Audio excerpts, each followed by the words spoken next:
Hello friends, आज हम लोग जिस टॉपिक में बात करने वाले हैं उसका नाम है यूरिथ्रल स्ट्रिक्चर डिजीज या मूत्र मार्ग निंदा। स्ट्रिक्चर क्या होता है? जो मेल यूरिनरी पैसेज है वो लगभग 20 सेंटीमीटर लंबा रहता है। उस पार्ट में किसी भी पार्ट में या किसी भी भाग में सिकुड़न आ जाए किसी भी कारणवश, उसको स्ट्रिक्चर डिजीज बोलते हैं। ये बहुत कॉमन और प्रचलित समस्या है। महिलाओं की अपेक्षा पुरुषों में अधिक पाई जाती है। इसके बहुत सारे कारण हैं और कई सारे ऑप्शंस, ट्रीटमेंट ऑप्शंस भी अवेलेबल हैं। तो सबसे पहले हम इसके मुख्य कारणों के बारे में बातचीत करेंगे। जो स्ट्रिक्चर डिसीज है ये मेनली होती है जब पेशाब के रास्ते में किसी भी कारणवश चोट लग जाए, चाहे वो पेशाब नली का पाइप डालते वक्त लग जाए या निकालते वक्त लग जाए या किसी का एक्सीडेंट हो तब लग जाए या लंबे समय तक कैथेटर लगने से वहाँ पे क्षति हो जाए या फिर इन्फ्लेमेटरी या इन्फेक्शन के कारण जो स्ट्रिक्चर्स होते हैं। सबके ट्रीटमेंट ऑप्शंस अलग अलग होते हैं, लेकिन एक बार जब स्ट्रिक्चर बन जाता है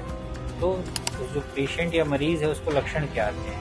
उनकी जो यूरिन की या पेशाब की स्पीड होती है या प्रवाह होता है वो काफ़ी कॉम्प्रोमाइज हो जाता है, कम हो जाता है। पेशेंट को अधिक समय लगता है मूत्र विसर्जन करने में, उनको जोर लगाना पड़ता है, ताकत लगाना पड़ता है और कई बार उनको जो संख्या होती है पेशाब जाने की वो बहुत बढ़ जाती है, क्योंकि एक बार में पूरी थैली, पेशाब की थैली या ब्लैडर खाली नहीं हो पाता है। तो अगर बात करें कि इसके ट्रीटमेंट ऑप्शंस क्या हैं, सबसे पहले तो आपको एक क्वालिफाइड यूरोलॉजिस्ट के पास जाना है अपने क्षेत्र के या अपने आसपास के एरिया में। वो आपके फिजिकल एग्जामिनेशन करेंगे, कुछ टेस्ट करेंगे, यूरोफ्लोमेट्री कराएंगे जिससे पेशाब का स्पीड का आइडिया लग सके, और हो सकता है आरजीओ भी कराएं, रेट्रोग्रेड यूरोथ्रोग्राम, जिससे पेशाब के रास्ते में किस हिस्से में और कितनी सिकुड़न है उसका आइडिया लगता है। उसके बाद फिर हम इलाज के कई सारे ऑप्शंस हैं, एंडोस्कोपिक है, यूरोथ्रोप्लास्टी है, लेजर सर्जरी है, कई तरह के ऑप्शंस हैं। अगर स्ट्रिक्चर छोटा है, सॉफ्ट स्ट्रिक्चर है, तो सामान्य तौर पे OIU या ऑप्टिकल इंटरनल यूरोथ्रोटोमी का पेशेंट को ऑप्शन दिया जाता है। हालांकि इसमें रिकरेंस रेट थोड़ा सा अधिक है।